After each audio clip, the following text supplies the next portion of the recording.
1 Corinthians chapter 9. Am I not free? Am I not an apostle? Have I not seen Jesus our Lord? Are you not the result of my work in the Lord? Even though I may not be an apostle to others, surely I am to you. For you are the seal of my apostleship in the Lord. This is my defense to those who sit in judgment on me. Don't we have the right to food and drink? Don't we have the right to take a believing wife along with us, as do the other apostles and the Lord's brothers in Cephas?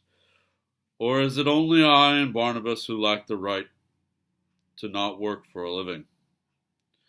Who serves as a soldier at his own expense?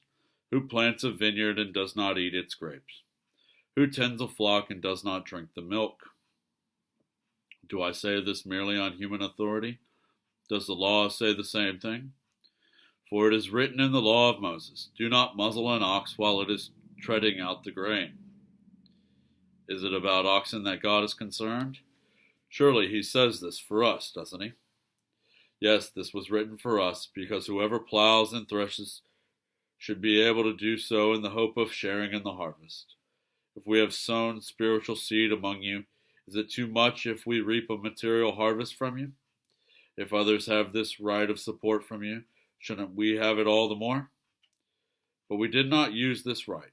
On the contrary, we put up with anything rather than hinder the gospel of Christ. Don't you know that those who serve in the temple get their food from the temple, and that those who serve at the altar share in what is offered on the altar? In the same way, the Lord has commanded that those who preach the gospel should receive their living from the gospel. But I have not used any of these rights, and I am not writing this in the hope that you will do such things for me, for I would rather die than allow anyone to deprive me of this boast. For when I preach the gospel, I cannot boast, since I am compelled to preach. Woe to me if I do not preach the gospel. If I preach voluntarily, I have a reward. If not voluntarily, I am simply discharging the trust committed to me. What then is my reward? Just this, that in preaching the gospel I may offer it free of charge, and so not make full use of my right as a preacher of the gospel. Though I am free and belong to no one, I have made myself a slave to everyone, to win as many as possible. To the Jews I became like a Jew, to win the Jews. To those under the law I became like one under the law, though I myself am not under the law, so as to win those under the law. To those not having the law I became like one not having the law, though I am not free from God's law, but am under Christ's law, so as to win those not having the law.